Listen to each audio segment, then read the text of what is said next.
Good morning, everybody. I'm Strobe Talbot, and I want to welcome you and thank you all for coming to today's discussion of a brand new report sponsored by the Brookings Institution.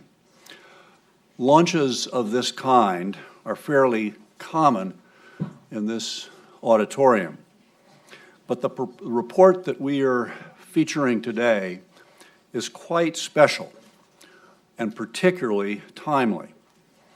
It lays out a consensus that has emerged from a year and a half of brainstorming on how the new administration can reverse the deterioration of the post-World War II American-led world order, and how also to deal with rising crisis around the world. A word about the authors of the book, that is, the brainstormers themselves. They are not just experts in foreign policy. A number of them are practitioners who have served in high posts in government in both Republican and Democratic administrations. That goes for our panelists today: Derek Chollet, Eric Edelman, Michelle Flournoy, Steve Hadley, Kristen Silverberg, and Jake Sullivan. The idea for this project came back in 2015 from four of my colleagues here at Brookings: our Executive Vice President, Martin Endick, and Bruce Jones, Bob Kagan, and Tom Wright from our foreign policy program. Tom will give you a quick overview on the findings of the report, and then Jeff Goldberg of The Atlantic will moderate the discussion. Jeff, where's Jeff? Out there. Jeff, double thanks to you, both for your participation today and also running Yuri Friedman's article on the report in your latest issue. With that, let's plunge into the substance and the recommendations of the report itself. Over to you, Tom.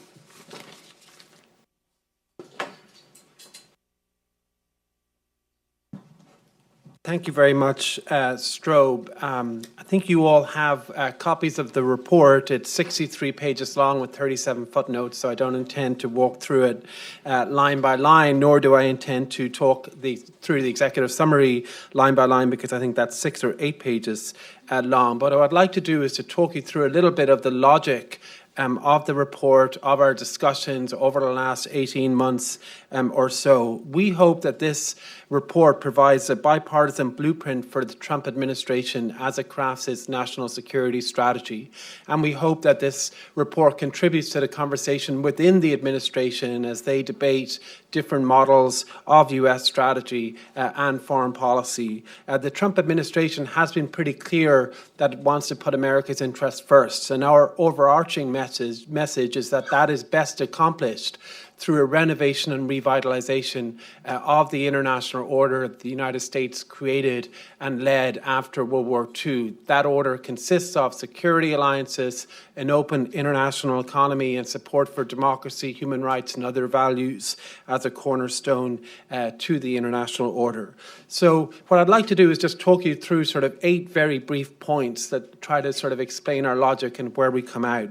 The first is that when we started this project about 15, 16 months ago, we were brought together out of a shared conviction that something fundamental was happening in the world that necessitated a rethink of U.S. foreign policy. And our primary takeaway is that of all of the different challenges and threats and issues, the most important development is the return of interstate competition, major state competition, particularly with Russia and China in East Asia and Europe, but also within the Middle East as we see that play out after the failure of the Arab awakening. And that this creates a very changed context from the 20 years after the end of the Soviet Union. This is not the only thing that's going on in the world. It's not sort of a comprehensive answer to U.S. foreign policy that needs to address all of the other sort of threats and challenges too, particularly ISIS, terrorism, climate change, but that great power competition creates a different context that really we need to grapple with, that the 45th president, whoever they turned out to be, would need to address, because it challenged some key assumptions of US foreign policy after the Cold War. The second point is that we also recognize that there was growing domestic dissatisfaction with the international order, with America's global role, and that these concerns were not imagined, that they were real and that they were based in reality, that there was legitimate question marks around US foreign policy, particularly because of the ambiguity about what is America's purpose, that now that the Soviet Union has gone away, why is the United States engaged in protracted and difficult conflicts that don't seem to come to a successful resolution. And perhaps most importantly of all, the international financial crisis of 2008 and 2009, which for many people destroyed sort of the value proposition of internationalism, the notion that the international economy would work to their benefit, would work in favor of prosperity and economic growth. And so those questions are real, and those are ones I think that we have to address, and we try to address in the report, that the future of internationalism or the future of support for the international order must take those on board.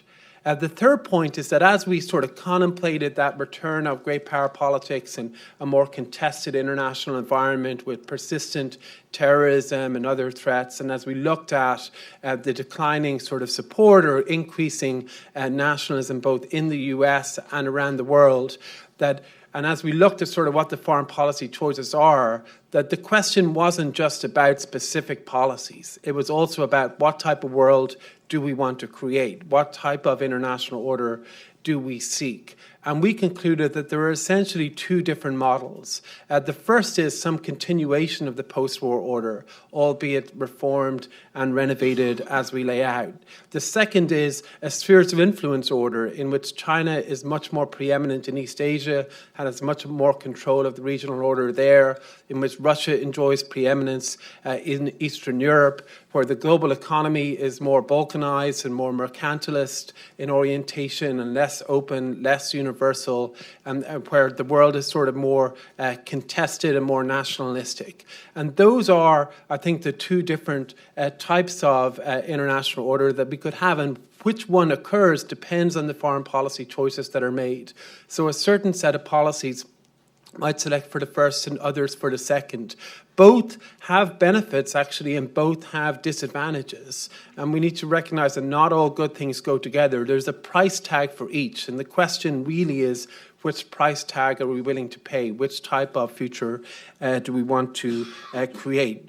The fourth point is that as we looked at that choice, our view very strongly was that the United States should continue to support the post-war international order, that is a preferable outcome over sort of a spheres of influence, more sort of 19th century approach. And the reasons for that were several. The first is that the spheres of influence order is actually, or any order that's based on spheres of influence is inherently unstable, largely because the lines of demarcation are blurred. And the transition from what we have now to that model is likely to be extremely fraught and extremely difficult. There is simply no roadmap for how that could be accomplished in a stable way. And that the levels of cooperation that we see and the economic growth that we see around the world, low as it is, that all of that will be detrimentally impacted by an erosion or an unraveling of the post-war order. And so all of these questions need to be looked at relatively. It's not just the international order, good or bad, but it's relative to the alternatives. And we believe that it continues to offer strong benefits, and particularly relative to the alternative. The fifth point is that as we sort of look about how to renovate that order and how to support that order, and that the question is, well, why should the US have to do all of this? How do you sort of think about American interests? And we sort of argued that we need to look at specifically what is likely to happen, not just what we think should happen. Of course, everyone should agree that if the US did less, other countries should step up. But do we expect that they will, or do we expect that there will be an erosion? And as we look at sort of the challenges to the order, what are those systemic challenges and what are sort of not systemic. There can be specific problems that seem small and marginal, like the rise of ISIS initially maybe, that actually turn out to be quite systemic and quite important. And so it's not enough just to distinguish between core and peripheral interests. We need to take a more sort of holistic approach of understanding the threats to that US-led international order. The sixth point is that our strategy, and the title of the report, which is Situations of Strength, Building Situations of Strength, is a quote by Dean Acheson from 1947, where he was trying to explain that the United States would work with like-minded countries to try to build healthy regional orders. And it was only at that point, after those situations of strength had been established, that the US could deal with adversaries and negotiate from a stronger position than maybe it would have been otherwise been the case had it started out by negotiating with the Soviet Union. And we believe that that provides for very good template for today, that the Trump administration should focus on building US positions of strength with like-minded countries in the security front to deter revisionism and to push back in East Asia, in Eastern Europe, to try to play a constructive role in building a positive equilibrium in the Middle East that transcends maybe just narrow notions of US interests, and also on the economic front that I will come back to. The penultimate point, just in terms of where we come out in the report, is that one of the very significant questions is, if the US is sort of engaged in a more geopolitically competitive world, how do you do so in a way that doesn't create a spiral of tensions? How do you do so in a way that it does preserve stability but also advance US interests? And we say very clearly that we need to recognize that there are certain occasions where the US may disagree with other powers, but those disagreements are legitimate, and the US should try to constructively engage and accommodate them in some way, and other occasions where the US should push back. And the line we draw is that when a rival power tries to change territorial borders or fundamental principles of the international order with force or coercion, the US should be uncompromising and push back quite strongly. Not in a tit-for-tat way on every single problem, but by trying to change the overall strategic situation so those endeavors fail and the international order is reinforced. On those occasions where other countries advance interests that may be opposed to US interests, but they do so in legitimate ways and through legitimate avenues, the US should be more accommodating and more constructive. And the Asia Infrastructure Investment Bank or One Belt, One Road are sort of examples that we cite here.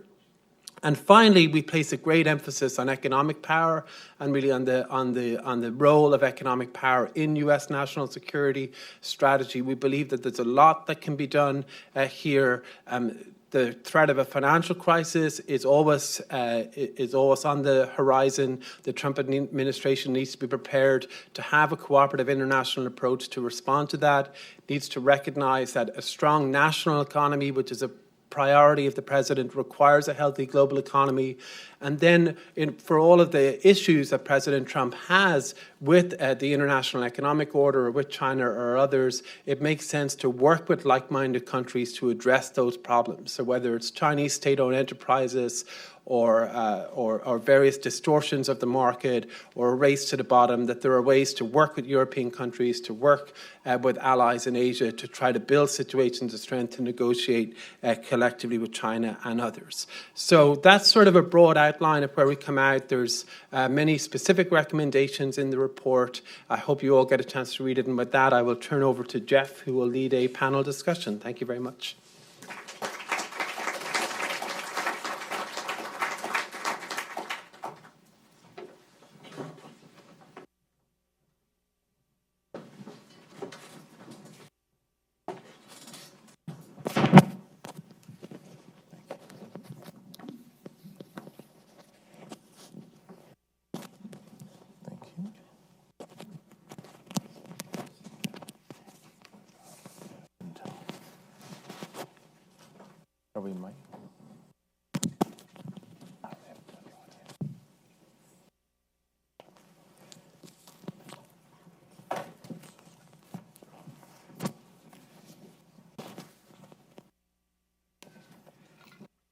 Thank you. Thanks very much. Can you all hear me? Are we on? Thanks, Tom, very much for that presentation. Strobe for having us. Derek and Eric and Jake for being here. Sounds like a boy band.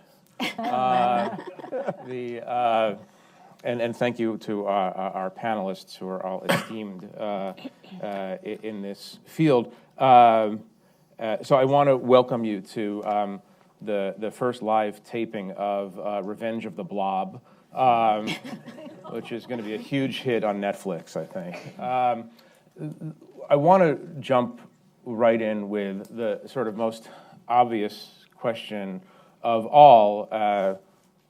I've read this report. It reads like a repudiation of the Trump worldview, particularly as refracted through the prism of Steve Bannon's worldview.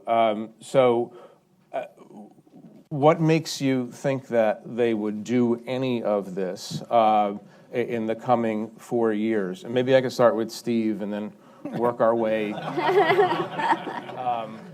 left-ish. Well, I don't think it, and we hope it is not viewed as a repudiation. We would like to see it as an invitation to a conversation with the administration, between Republicans and Democrats, between the President and Congress, quite frankly, a conversation within the American people about what is the best approach for securing our interests in the world, because we all agree U.S. foreign policy should be about advancing U.S. interests in the world. That's what President Trump says. That's what I think we would all agree on.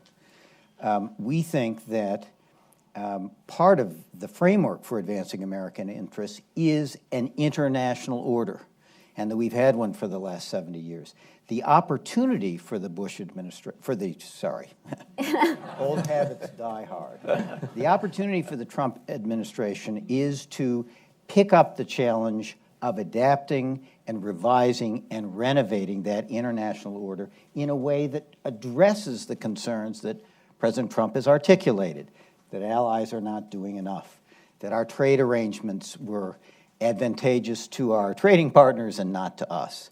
And so what we think this can be, and what we hope it is an invitation for a conversation about how to adapt and revise and revitalize that international order so that it can better achieve and advance American interests, and do it in a framework that also has the benefit, as the order has for the last 70 years, of bringing unprecedented peace and prosperity to the globe. That's what we hope will happen.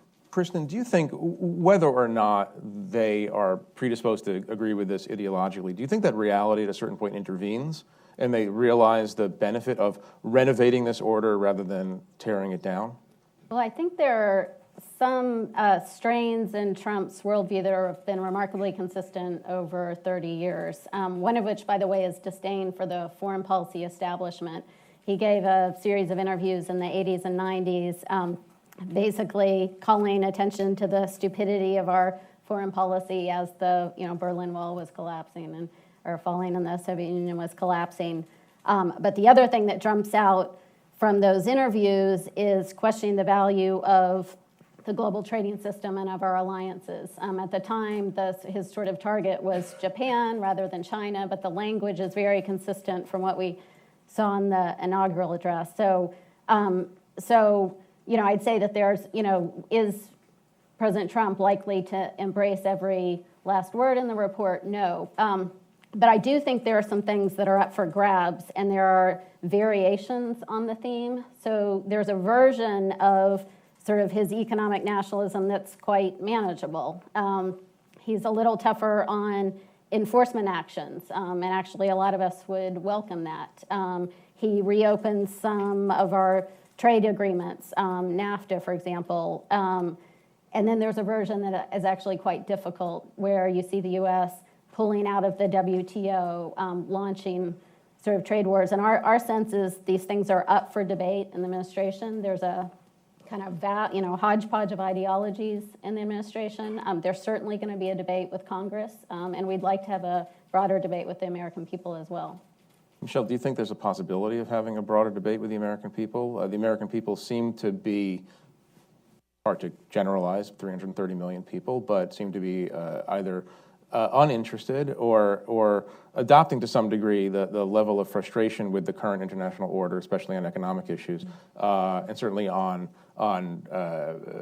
free rider issues that Trump articulates. You think there's a possibility that this is going to be an open question? And then you could obviously grapple with the things that he said. I don't think the American people are disinterested. I think they are increasingly dissatisfied and disturbed. I mean, I think they have expected, globalization was originally painted as a universally good thing, and it has had many benefits for all of us, but it's also had some downsides. It's created dislocation in certain sectors of the economy and so forth.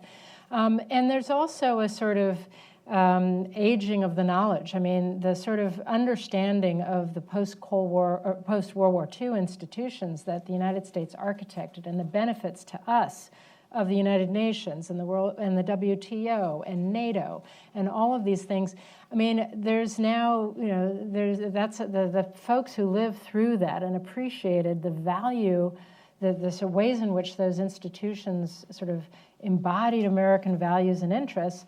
That there's a whole new education process that has to be undertaken, and many of these institutions need to be adapted and reinvigorated to meet new realities. But I wanted to just touch on your first question, which is I do think that when a president is actually in the Oval Office and comes into the Situation Room having to deal with a global crisis, one of the first things that he or she will realize is no matter how powerful America is, it's very difficult to deal with these crises alone, that we really need our allies and partners.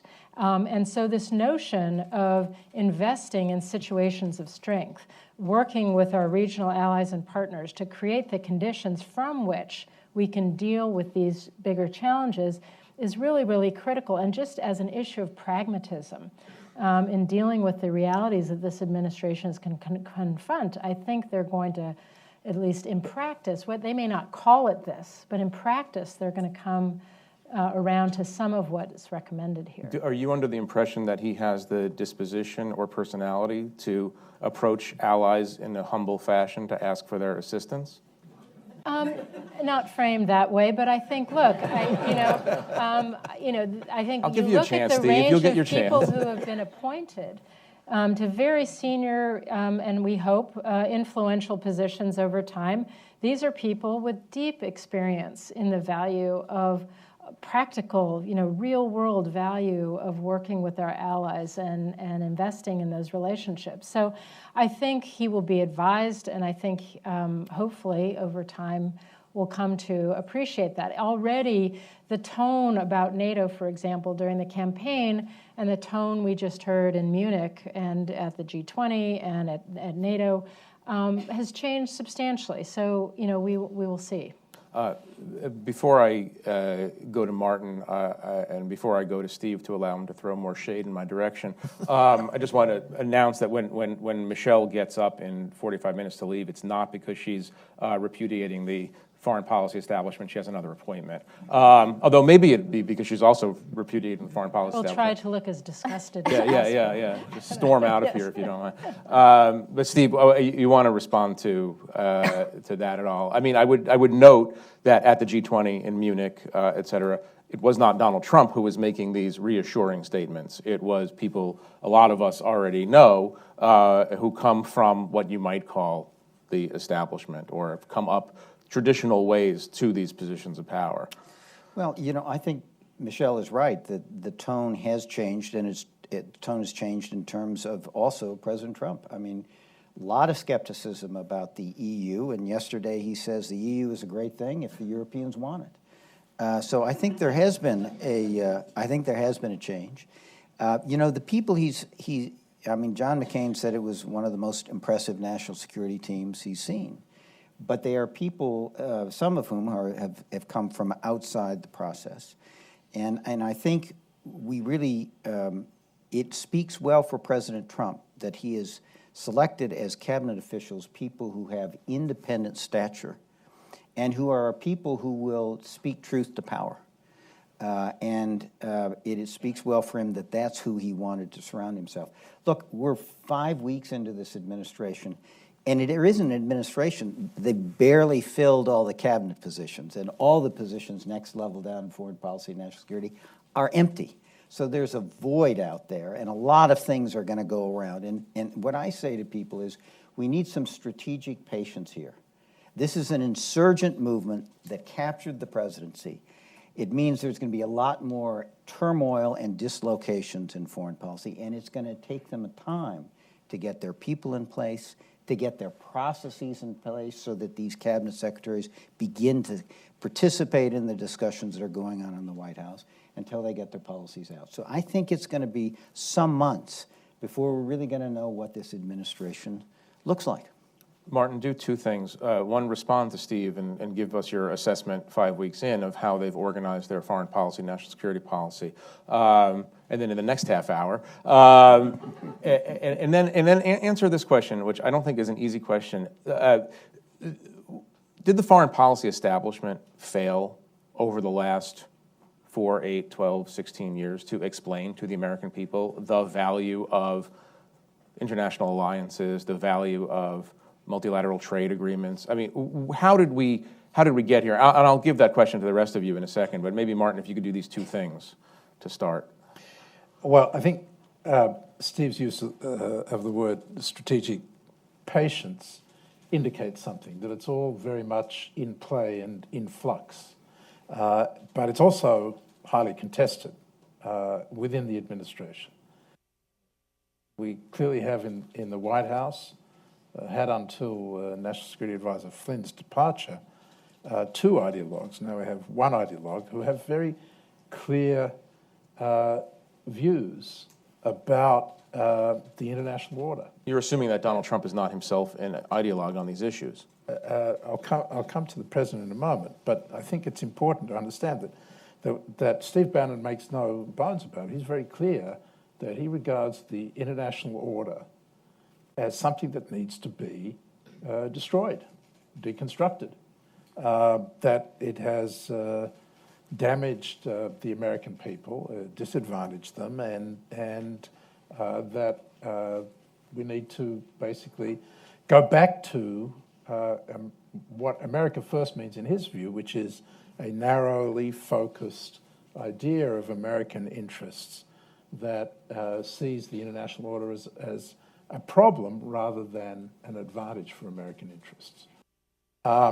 And what we're saying in this report, as both Republicans and Democrats, is it's really a full-throated attempt to say, no, the international order serves the interests of the American people. The alternative is one that will be highly contentious, full of conflict, and very dangerous, and in the end, very bad for the American people. And there are, I think now, a preponderance of high-level cabinet officials in the national security field who actually agree with us. But how it actually is going to play itself out, we're going to discover every morning as we wake up. The danger in this uncertainty is that there are the other powers who don't share our interests in the international order are stepping up very quickly. We heard it from Vladimir Putin's foreign minister at the Munich Security Conference. Lavrov talked about a different world order, one in which Russia and the United States would effectively divide up the world, along with the other major power, China, into kind of spheres of influence. Well, spheres of influence, if we go back to that kind of world, it's going to be full of conflict. And the weaker powers are going to be, their interests are going to be subordinated. And the spheres of influence are going to be contested. It's going to be a highly conflictual world. On the other hand, China is stepping in and saying, you don't want to lead the international order, we'll lead it. We'll be in favor of a rules-based international order. We think that's a great idea, except it'll be Chinese rules, not American rules, not liberal rules. And so while we sort things out here, while the administration sorts out where it wants to go, and indeed the president is going to have to decide, ultimately, the international environment does not just stand still and wait. And so we have to be conscious of that, and that's part of the reason why we've come out now and tried to make the case very strongly for this. Can you do the? I tried to avoid that. I know you did, but try again. Why are we at this point? Where did the foreign policy establishment go wrong in its inability to convince American people that the existing order, with all its flaws, was preferable to the rather dystopian vision that we all understand could be coming? Look, this U.S.-led order has operated for 7 decades. It's a very long time, even in the broad span of history. And inevitably, things started to go wrong in fairly dramatic, important ways. And the discontent with the international order started before Donald Trump even began his primary campaign. There was a disillusionment on the part of the American people that I think was largely provoked by these 2 long, very expensive wars in the greater Middle East that seemed to have the opposite of the intended effect, and that we had a collapse of the order in the Middle East. So I think that the overall discontent, including with the way in which other powers like China were taking advantage of trading arrangements at the expense of American workers, which was happening before Donald Trump came along and pointed it out. All of those factors, if Hillary Clinton had been president, she would have taken a hard line. Jake may disagree with this, but I believe she would have taken a hard line on China's trading policies similar to Donald Trump. So we're not saying that the international order was by any means perfect. What we're saying is it is better, much better for the American people than the alternative. It needs to be renovated, not torn down. Could you all deal with this question in turn? How do you convince people that this is worth saving? And what was the breakpoint? Was it the 2 wars that sort of just sent this around the bend? At the origins of the order, so in the early post-war years, the case for it was very straightforward. We needed a system that would prevent conflict. On top of that, we are a major manufacturing power. We are producing a third of the world's goods, and we needed growing export markets. In the sort of second phase of the order, the sort of post-Cold War phase, U.S. leadership was cheap, so we didn't have to have that debate with the American public. We've now entered the phase where U.S. leadership is expensive and costly, and where the case is less apparent. And so on that, I don't really disagree actually with, when the Trump administration says basically we're getting less out of this than we used to. I think they have a perfectly reasonable case on that. We're not making the case that the current order is perfect or that it's cost-free. We're making the case that it's much better than the alternatives. We're making the sort of relative case. And it's not clear to me that the American people are just responding to what has gone wrong, to sort of the Iraq War. In a sense, they're responding negatively to what went right. So the fact that we have growing economy, growing emerging markets around the world, and that they're taking a larger share of the U.S. manufacturing base, that's part of what's leading to this sort of discontentment with, for example, global trading rules. But that actually was built into the design of the order from the beginning, is that we wanted a growing global economy. So I think actually Tom Wright said it correctly. I think the discontent's a function of 3 things. One, what really held the international order was the threat, the existential threat posed by the Soviet Union. And that's something people understood and rallied around. When the Soviet Union went away, a lot of the, I think, energy and the stuffing went out for the defense of the liberal international order. Then we had the protracted engagement in the Middle East, which continues despite our efforts to descend into chaos. And then we had the financial crisis and a very, very long, slow recovery which we're still not out of. And those things together, I think, put the pressure on it. Look, the elite is very good at talking to itself. We're not so good about talking to normal Americans. That's what political. Could you not leaders- insult our audience, please? You know, They look very normal to me. I'm insulting myself. You know, I know my limitations. And that's what political leaders do. And so if this debate is going to go on with the American people, it's going to have to be done by our political leadership. That is an opportunity for President Trump. I think it's also an opportunity, and I'm going to sound very old-fashioned here, for the Congress of the United States.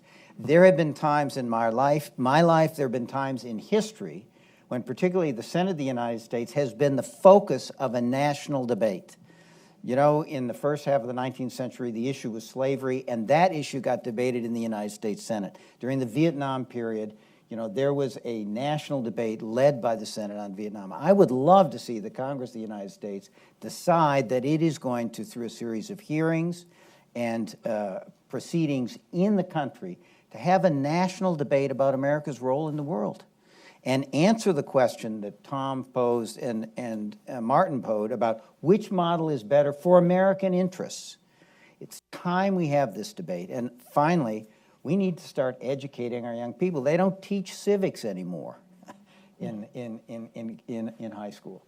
You know, people don't, you know, I was at a meeting yesterday and someone said, the president, when you ask students who was president during World War II, the plurality was Ronald Reagan was president during World War II. So part of it is this is part of a broader problem of educating our young people in terms of basic civics and some understanding of how the world works, how the markets work. We're not doing that anymore, and we are paying the price. Michelle, let me sharpen the question for you a little bit. I'm wondering if you can answer this. Is the Trump, I don't want to call it Trump doctrine yet because we don't know this. I was saying, what is it? Well, tell me what Well, that yeah, is. first we'll figure out what the Trump doctrine is, and then Right. then we'll ask the question.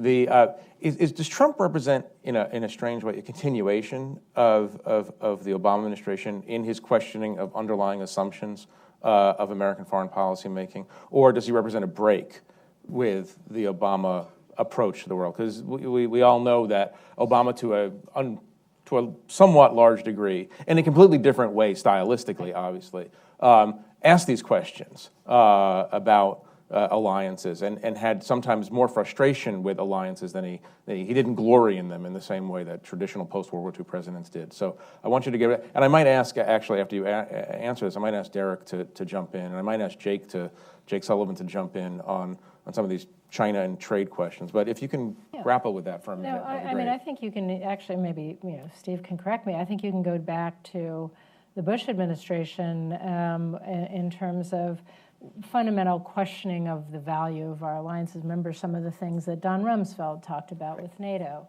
I think there were certain elements of the orthodoxy, if you will, that President Obama, I think, rightly re-examined and questioned.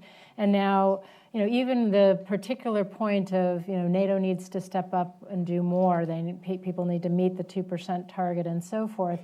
I think that's my old boss, Bob Gates, went to Brussels repeatedly making that point. I think Trump is making it in a particularly sharp way and sometimes too narrow a way. But I do think, Americans, if you polled them today, they would say both, we don't want to operate alone in the world. We value alliances when we have a problem to deal with. But yes, we want our partners to step up and do more. We want to have fair burden sharing. I think the thing that we have to do in engaging the American people is really be smarter in how we frame the choices. So if you go back to Afghanistan after 9/11, overwhelming consensus that we needed to go in to prevent Afghanistan from being a safe haven for international terrorists who would attack the United States. So the choice is, would it have been better for us to just do that alone? Or was it in U.S. interest, the fact that we had a third of those fighting alongside us coming from NATO partners? I would argue that was a pretty valuable contribution from NATO. It's not just 2% spending. It's that NATO was willing to declare Article 5 on our behalf and send thousands of troops to fight alongside us in a common effort that was outside the NATO treaty area, for goodness sake. If we're confronting North Korea, would we rather do that alone, or would we rather do it with our allies and China and others and so forth? So we have to be smarter in how we frame the choices for the American people. Do you think Trump will have more success than Obama ever did in forcing NATO partners to meet the 2% threshold? I think that remains to be seen. I think certainly we will see allies move in that direction. For a country with an economy as large as Germany's, that's not something you can do in a year. It's going to take time to get there. But again, I don't think it should be the only metric. It's an important metric, and I wouldn't put it aside. But how that money is spent. Is it invested in modernization and the kinds of capabilities that NATO will need to be effective now in the future, not just personnel costs? Are our allies showing up and operating alongside us when we have real-world challenges to be dealt with? So there are lots of metrics we should use for evaluating the quality of our alliance relationships, not just the overall level of defense spending. Can I ask Derek to jump in on that question about whether President Obama actually in some ways presaged what's happening now, that he was representative of the kind of American who questioned the assumptions of the post-World War II U.S.-led order, and that in some inadvertent way he brought us to this moment? Well, I don't know. Not that you speak for President Obama, but you do. So go ahead. I mean, look, I think he's reflective of it, and I think certainly Trump is reflective of it. I mean, if we think back to, I think the point that Kristen made about the kind of long crisis we've been in since 2008, and what we would argue is the end of the post-Cold War order in some ways, from 1989 to 2008. 2008 was a crisis of establishments, both the economic establishment and the foreign policy establishment. So I think that certainly gave rise to President Obama and his very successful insurgent campaign in 2008. But we still have been working our way through this both at home and in the world over the last 8 years. And the Obama administration struggled mightily, both at home and abroad, with coming up with the right answers and bringing the American people on board. And I think certainly President Trump tapped into that enduring frustration. And so what we're trying to do in this report is not deny these frustrations, not to say that everyone's completely wrong, to acknowledge that in many ways the system is flawed, and that the question for us is how we engage and try to fix it.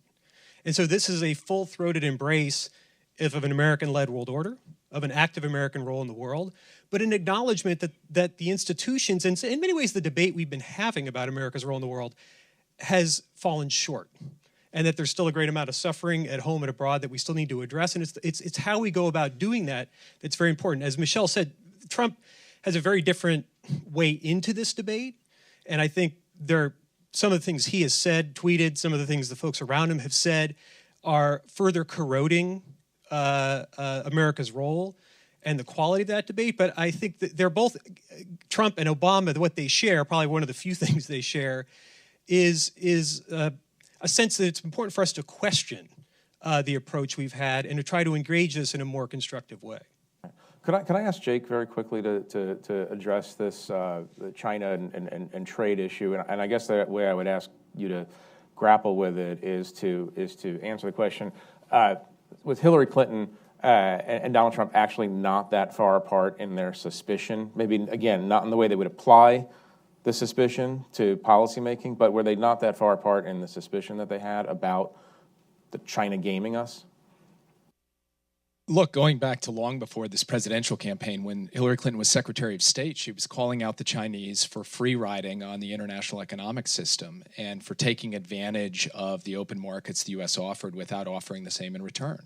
She was talking about reciprocity as a senator from 2000 on. So she's had a longstanding view that the United States needs to do more to enforce the rules of the international economic system to protect our interests and the interests of the American worker and to hold other countries like China accountable. But I do think that there is a significant and fundamental difference between her view and Donald Trump's view.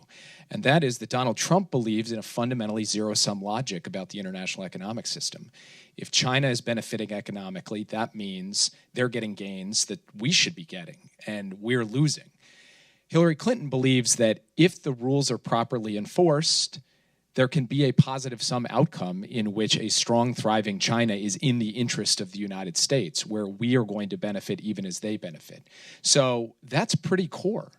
And that goes to the core of the things that we are arguing in this report. And I think the difference between what you heard from Steve Bannon at CPAC yesterday and what we're arguing in this report is that just throwing up walls and declaring nationalism as the only order of the day is not a long-term strategy for America's security or prosperity. That's a pretty fundamental difference, even if in the execution of particular trade policy vis-a-vis China, Hillary Clinton would have taken a very firm line. Are you saying that it's in America's best national security interest to actively fight against the wave of populism that's sweeping across Europe? I mean, is that going to be... I absolutely believe that. I mean, I think But how do you do that when you seem to have a White House that embraces that populism?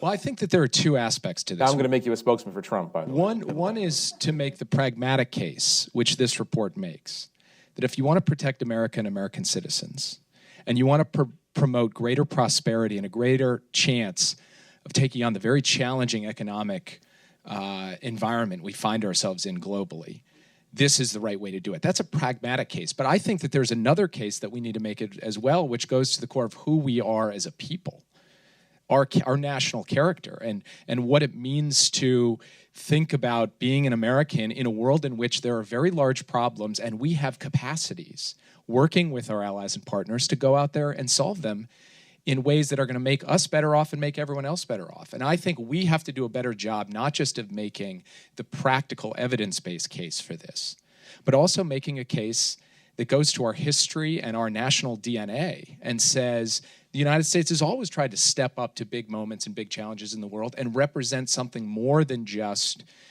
a practical question of what's going to be good for us, but a values-based question of who we are and what kind of world we want to see and what kind of community we want to build here at home as well.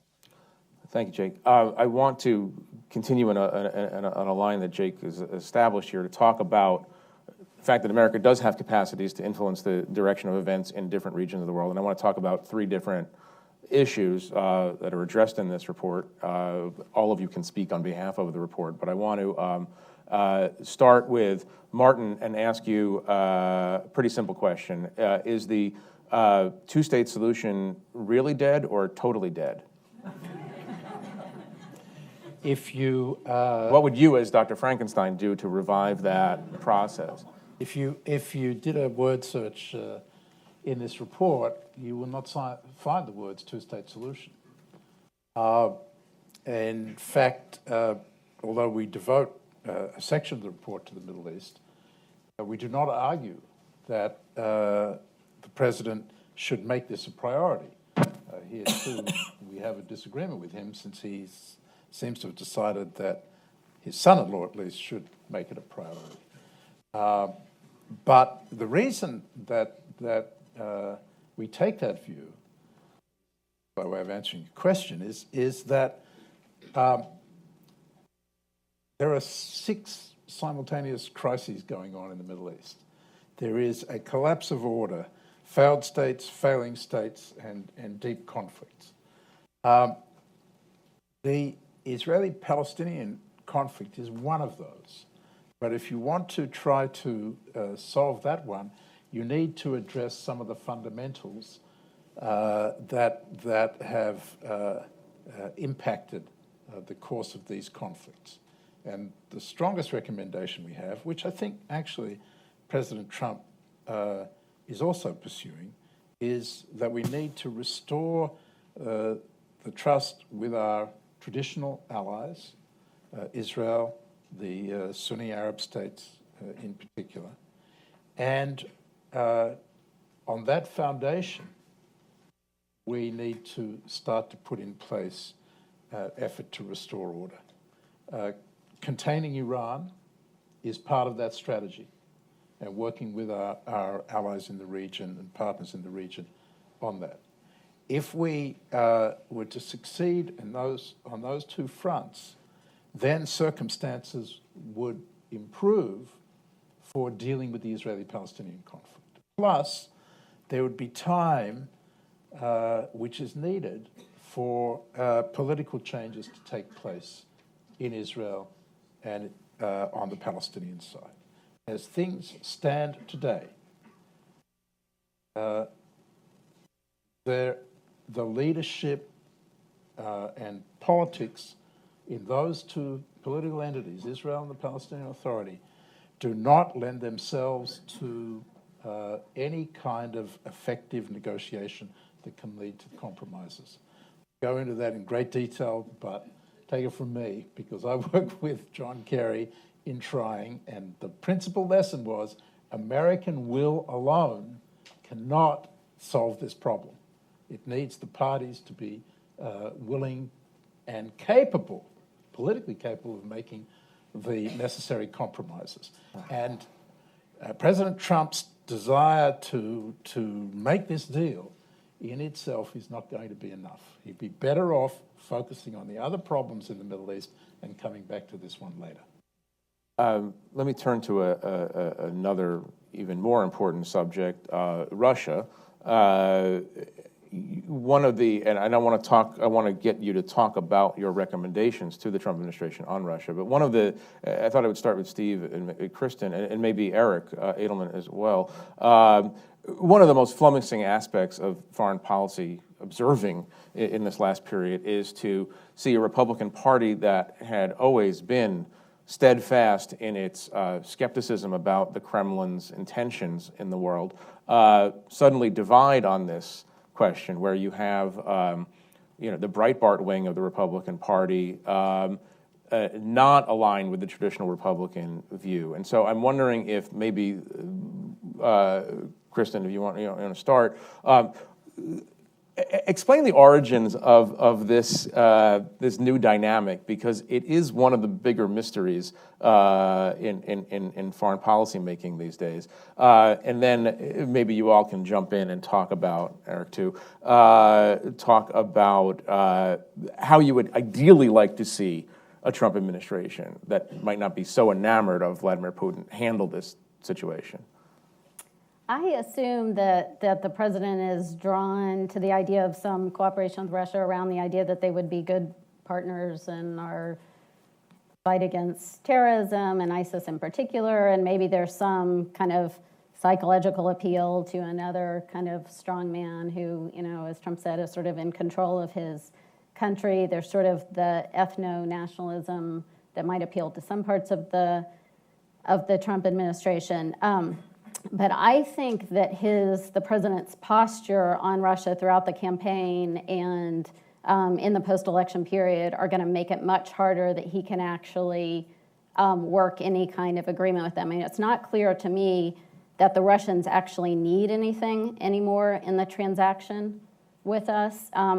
He has taken the sting, the President Trump has taken the sting out of the U.S. sanctions by creating the sense that the business climate is much better. And, the ruble's up 10% since the election, the business confidence is up, industrial production is up. And so I think the Russians basically can live economically. There are lots of complicated things about the Russian economy, but the sanctions aren't really the driver right now. They can live with the status quo in Ukraine. They can certainly manage a kind of frozen conflict in Ukraine much better than the Ukrainians can. They're probably reassured that the Trump administration isn't going to cause the major problems in Syria. They're assured that there won't be a big push on NATO expansion.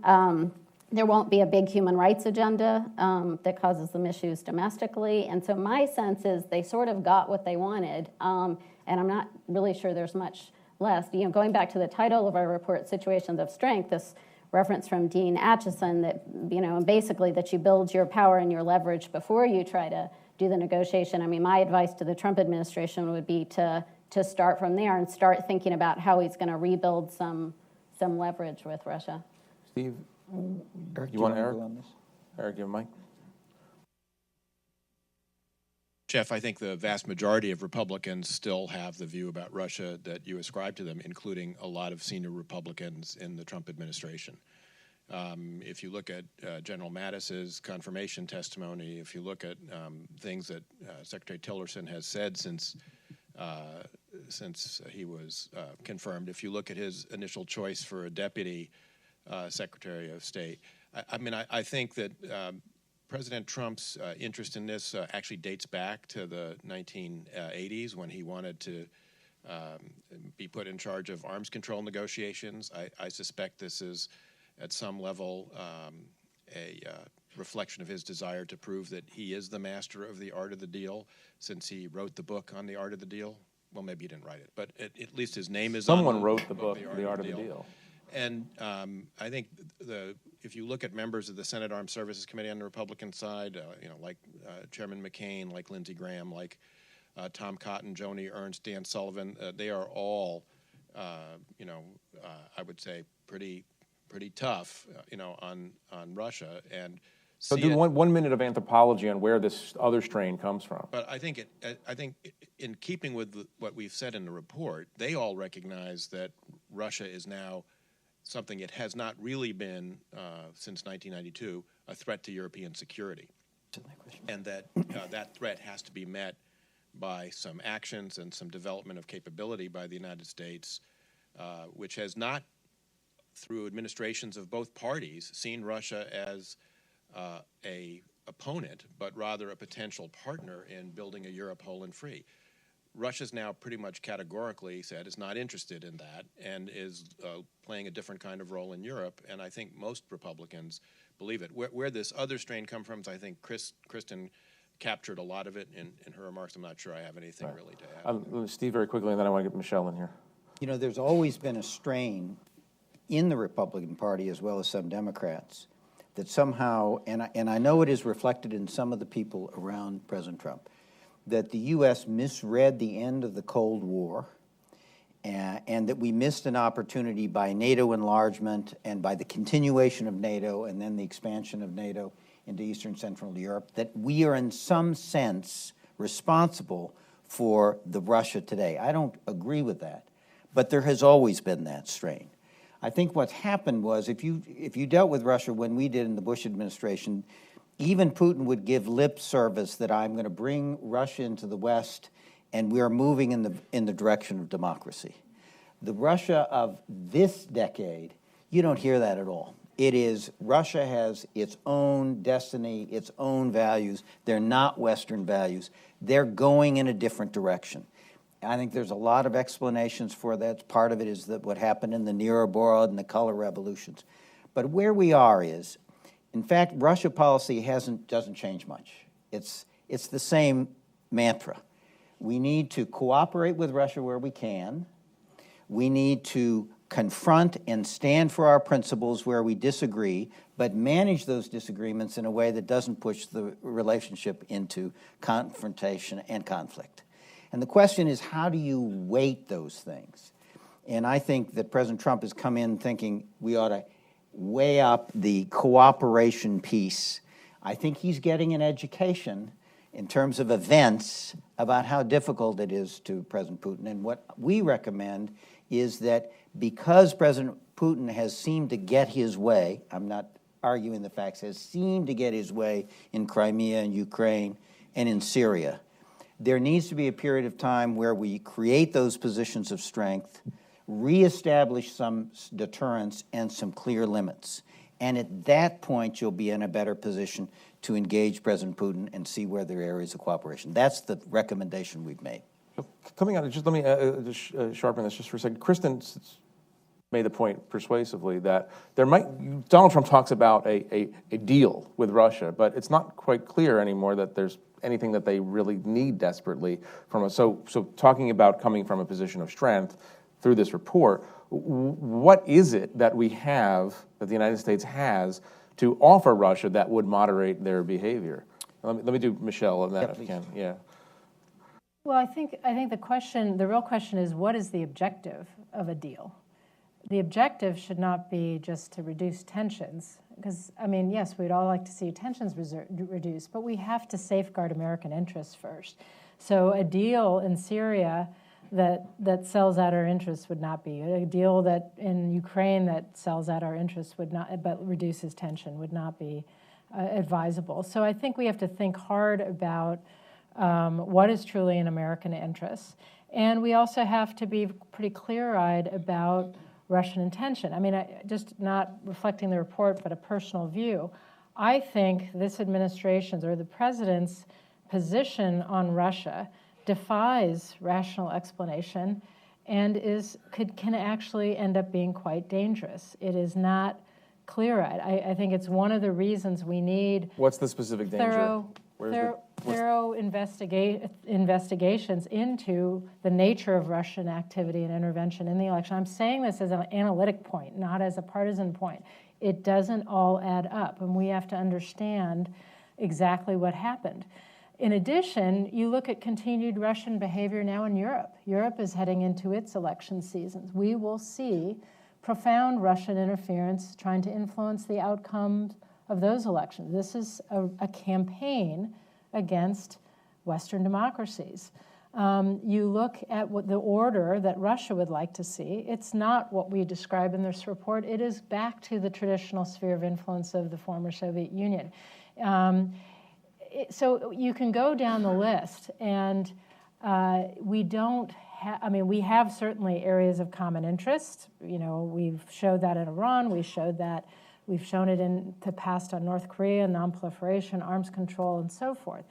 So I'm not saying there's no common interest, but we need a very clear-eyed perspective, because if you go for a deal for the sake of a deal that's not clear-eyed about Russian interests and intentions and is not really focused on protecting our own, we could end up in a very bad situation. And the specific danger is anti-Western values sweep across Europe? Is that the specific thing? Or is there undermining cohesion and democracy within Europe. It's undermining transatlantic cohesion, and it's giving, basically rewarding and empowering a Russia that has already demonstrated that it's willing to violate international rules of the road to serve its own narrow interests. Yeah, just Martin, very quickly, and then we're going to start taking questions. I just want to focus on the consequences of Trump's desire to do a deal with Russia in particular when it comes to fighting ISIS in Syria. And he's made it quite clear that that is where he sees the value added.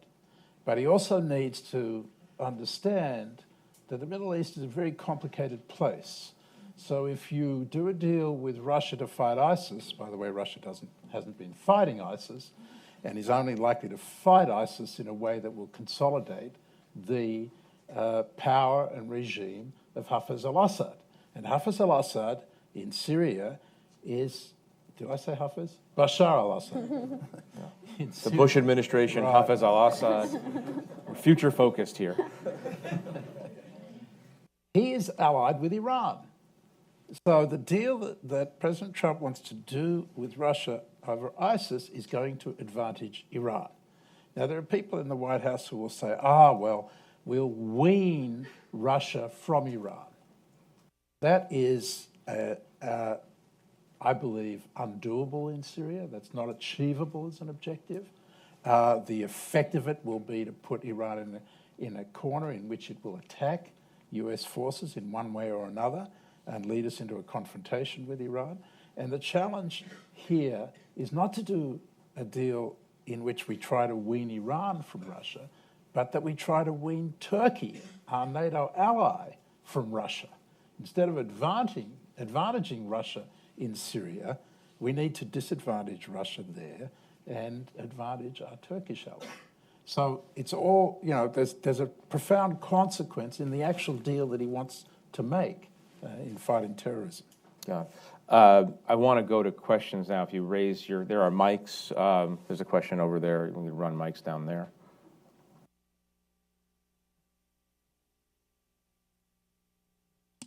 And just identify yourself and make it short and make it really in the form of a question. Rafael Leal with the Brazilian Embassy. What should the U.S. do about North Korea? What will the U.S. do with North Korea, in your opinion? And 10 years from now, we're here for another report release with North Korea having interballistic missile, having tested interballistic missiles from submarines. What will then, or what could the U.S. do then? Thank you. Steve, you want to start on North Korea? No. Steve, I'm asking you to start on North Korea. I tell you, this is a real hard problem, and it is going to be, I think, early on the agenda for the Trump administration, and I don't envy them.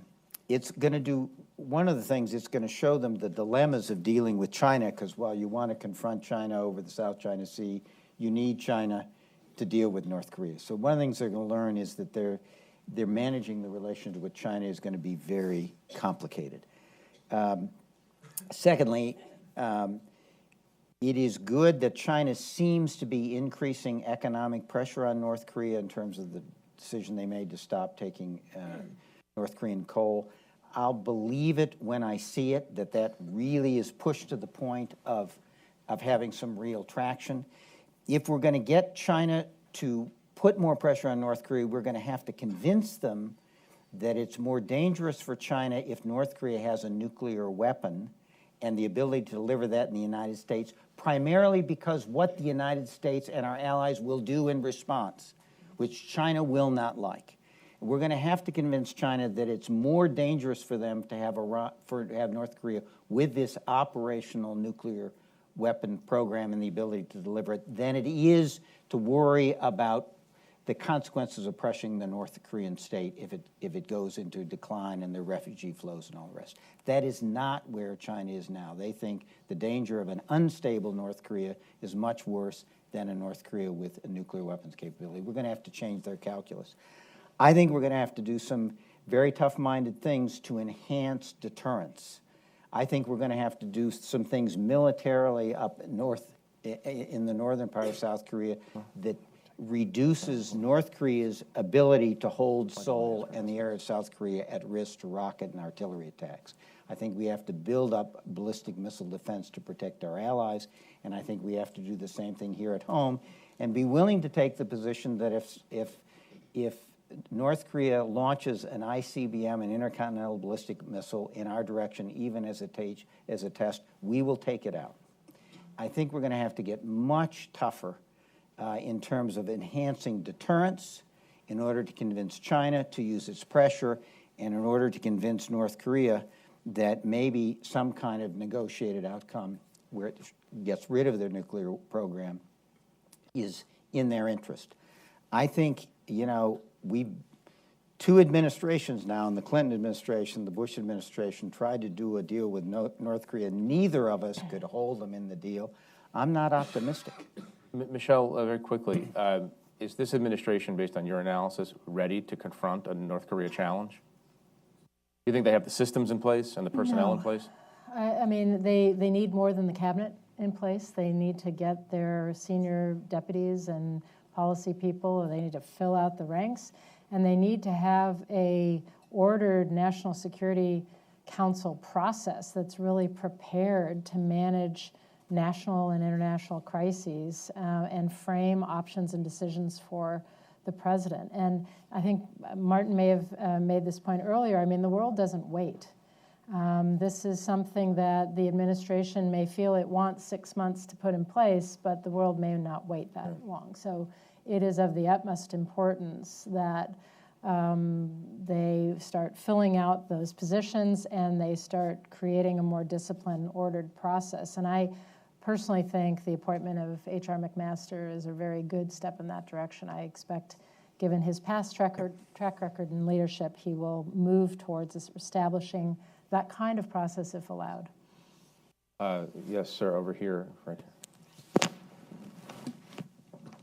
Thanks very much. I'm Garrett Mitchell. I write the Mitchell Report, and I want to come back to Stephen Hadley's notion of a national conversation, and and ask it in this way. Given three sets of circumstances, the first being a populace that is increasingly uneducated civically, the lack of civic education. Second, a Congress that is divided in a way that makes the kind of Senate-led conversations around the Vietnam War look like we were peaceful with each other in the Congress at this time, at that time, as opposed to now. And third, that we're doing this in both this conversation, your report, and the suggestion of a national conversation, it seems to me, is sort of in analog form at a time when what we know and how people are conversing, and nobody knows it better than Donald Trump. Can we move to a is question, this. though? I'd like to get a question out. It is whether, given those three factors, what's the likelihood that a Senate-led national conversation is going to work with those three factors at play? Well, I think there is a core, and I've talked to them, a core of Republicans and Democrats in the Senate who are willing to work together to provide this kind of leadership, and I think we should all be encouraging them. Secondly, I think there is an awareness about the need for civic education of our population. We need to be doing that. And third, the media and that you describe about should be turned as a vehicle for provoking both the dialogue and the education we're talking about. And there are ways to do it, and there are organizations that are starting. The Council on Foreign Relations, of all things, is actually starting through their online education program to use technology to get this kind of education and debate going on within the population in our schools and universities. We need more of that. So, you know, I'm a policy person, which makes me having to be an optimist congenitally, as opposed to intelligence people who are all pessimists. So I've got to be optimistic and say to you, I think it can be done, but it won't get done if we don't start. And let's start now. There's a question back there, and then we'll come over. Yeah, right there. Thank you very much. Larry Checo, concerned citizen. I'll leave it at that right now. It was asked sometime during this conversation that what went wrong with 70 years of established world order. I would posit that a lot of it has to do with poor governance and corruption, and that finally people all around the world have gotten tired of being, excuse the expression, screwed by their governments. They're not being moved forward. They're being left behind. What's your question? I think Donald Trump is the function of that. Does that hold any water with any of you up on there? Sure. Yes. Kristen? Yeah, no question. And I think, I think the sense that government has existed to serve elites, I mean, even setting aside the kind of raw corruption, but just the sense that governments have been captured, there's no question that that's playing, and it played into Donald Trump, and it's playing into movements all over the world. I guess the question you have to put back is the kind of this economic nationalism, is that as an alternative more or less likely to address that problem? I'd say it's less likely to address that problem. Actually, it's the economic nationalism is what really allows companies to, corporations or particular actors to capture goods from their government. And that actually sort of economic openness, transparency, free markets actually are the best antidote to that. Come over there. Hi, this follows up on this last question. My name is Phil Ayer. I'm a retired Navy, interested in the international financial system corruption as it affects national security. To what extent does the panel believe that, excuse me, that threats to U.S. national security are born from corruption, bribery, for example, and are we reacting appropriately? Big news items with U.S. Justice Department cooperating with the Swiss to prosecute FIFA officials for big-time bribery, eroding norms. Equally as pernicious, but very unique situation with World Chess Federation officials being sanctioned by U.S. Treasury for links of their access into ISIS oil trade and issues coming out of the Panama Papers, Magnitsky I think the question Act, is, what is etc. the Trump administration's position on the World Chess Federation? Which that's a separate panel that'll be meeting tonight here in the Lido Lounge. Can you talk about do this through the prism of the report about the need or relative need to enforce international standards and norms in a more competitive system in which China and Russia might not play by those same. Yeah, I'll try that. Martin may, and Martin can come Chris in. may have a comment on this. I don't think that kind of corruption threatens the national security of the United States directly. I think the problem here is what this gentleman was saying. Not that it was corruption in that sense, but somehow the elites benefited themselves and ran a system that benefited themselves and not most of the American people. I think that's the complaint against the United States, and that's very corrosive of the legitimacy of our government. The kind of corruption you're talking about, I think, it adversely affects our interests indirectly because it's undermining a lot of countries. It's undermining a lot of those new democracies that emerged over the last half century.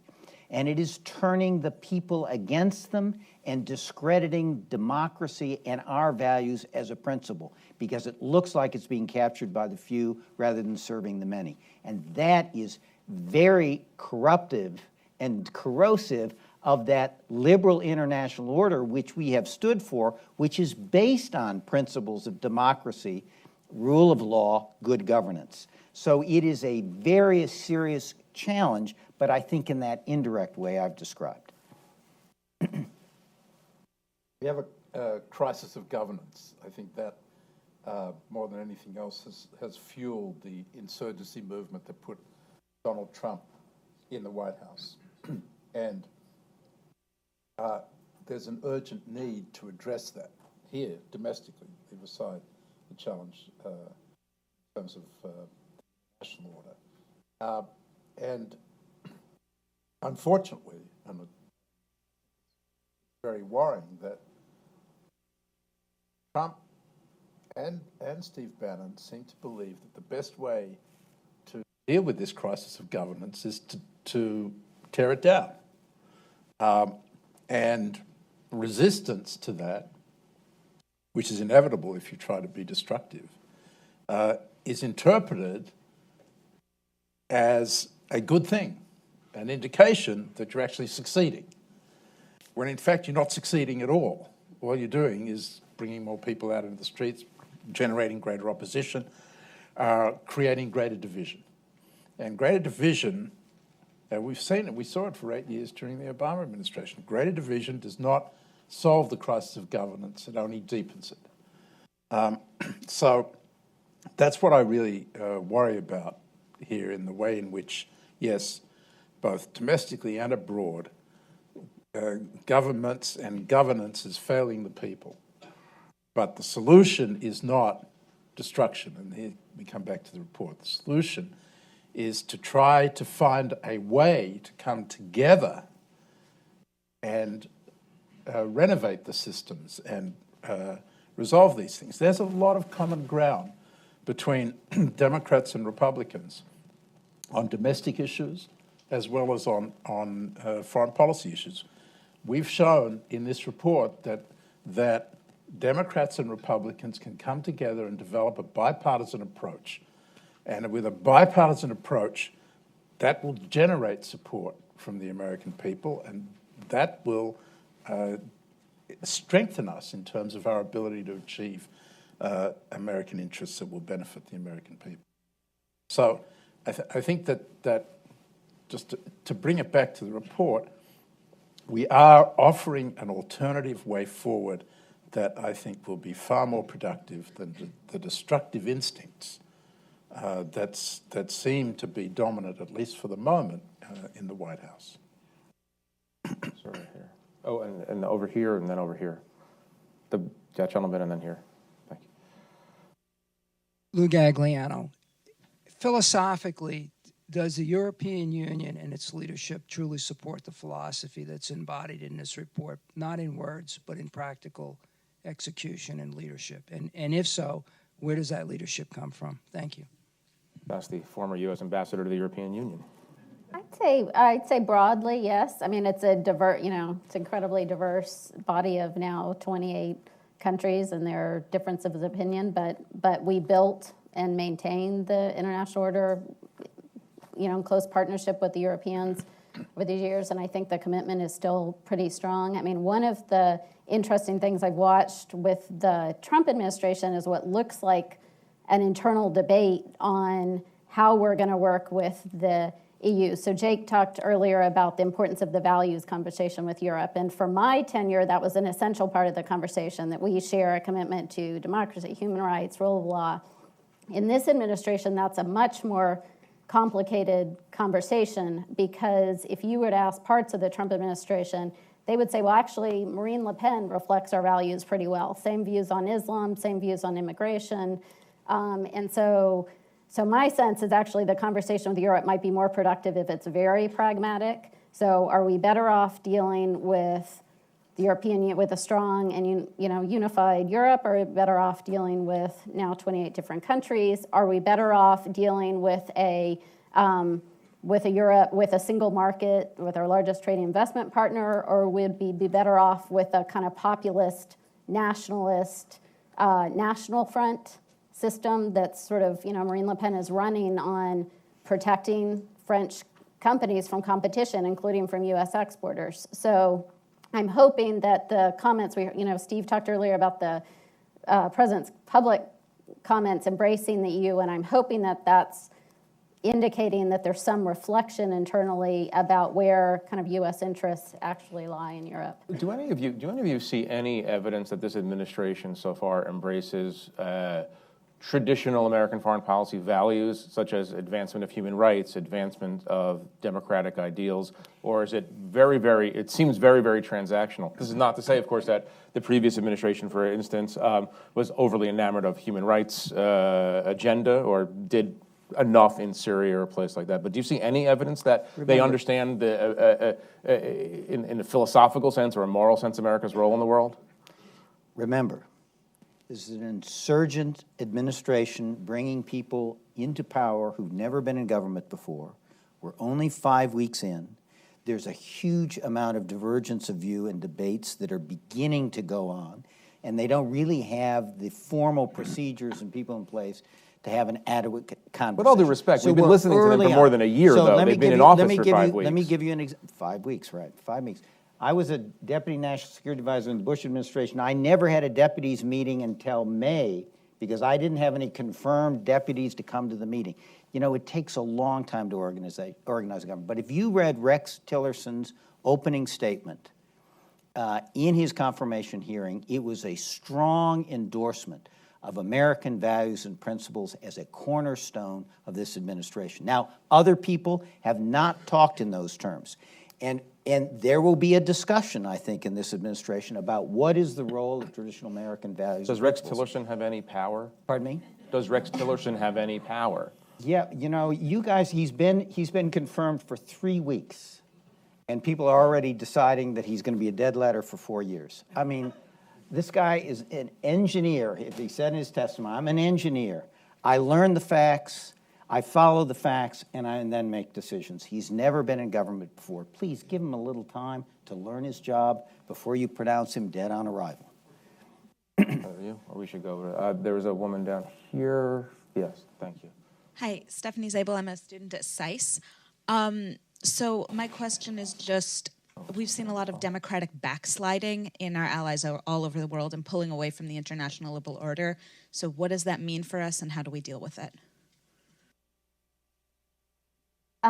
Yeah, I think it's a good reminder that all of these challenges predate the U.S. election, including this sort of democratic declines. I mean, from my own view, what I'd like to see is full-throated advocacy from the U.S. on behalf of a democracy and human rights agenda. And, there was lots of, obviously, I come from the Bush administration, the President Bush's articulation of the freedom agenda in the second inaugural was, in my mind, really one of, really sort of captured U.S. values on the issue, and there was criticism at the time that it was unrealistic. He basically called for the end of tyranny in our time. And in my view, sort of realistic or not, it was essential that the U.S. orient our foreign policy around that subject. I don't have high expectations that that's going to be on this administration's agenda, but I think Congress can play a really important role in making sure it doesn't fall off the agenda altogether. And that's everything from scrutinizing foreign aid. It's insisting that the State Department keep its annual human rights reports. It's making sure that we run resolutions at the United Nations when appropriate. Anyway, my own view is we're going to need a sort of congressionally focused strategy on that. Yeah, I think when the president said in his inaugural address, we're going to put America first, he sent a signal to the world that was probably unintended, but it was certainly, I think, received that way, which is it's okay for all of us to put our interests first too. And so that fueled, because the American president has such an important leadership role in the world, that fueled a nationalist sentiment. If America's going to go nationalist rather than internationalist, then it's okay for all of us as well. And I think there's that together with a kind of disillusionment about the freedom agenda that President Bush promoted has combined to create another form of erosion of the liberal international order in favor of this kind of alternatives that are being advanced either by Russia and China. So I think it's a very important reminder that American values that are actually universal values when it comes to freedom and human rights and rule of law are the underpinning of the international order that serves American interests. And it's important for people to understand that American interests are better served by a liberal international order that's underpinned by these values than they are by a narrow definition of American national interest that has such a profound impact on the way the rest of the world operates. Steve, we're going to give you the last word today, and the question the question is that this is a very good report. It's written by, you're welcome. It's written by 10 of the most brilliant national security and foreign policy thinkers in America. The question is simple. You're launching this out of Brookings. Launch presumes that it goes somewhere. How do you convince President Donald Trump that the international order, come back to my original question at the beginning of this, how do you convince President Donald Trump that the international order is something worth saving, renovating, but saving as opposed to tearing down? What are the chances of success for this report? We'll see. What we know that there are people, as other members of our panel said earlier, there are people in the administration who believe in liberal international order and would agree to the notion it needs to be renovated. And we hope we have given them both arguments to use and a blueprint for how that might be done in a bipartisan way. Secondly, President Trump is meeting with a lot of foreign leaders, and some of those foreign leaders are making a case for American leadership, American values, and for that liberal international order. He's hearing that from some Europeans. And so he's learning. This is a man who seems to be a listener, seems to be willing to learn. And then thirdly, I think there needs to be a conversation in the American people more broadly about what is America's role in the world, because I think that will also have an impact on what happens in Washington. So, we hope to have contributed to that debate, to give some ammunition to those who argue with us for a renovated international order, and we'll see where it goes. Thank you very much to all of you. Thank you to Tom and Derek, Eric. Thank you all for coming. Thank you.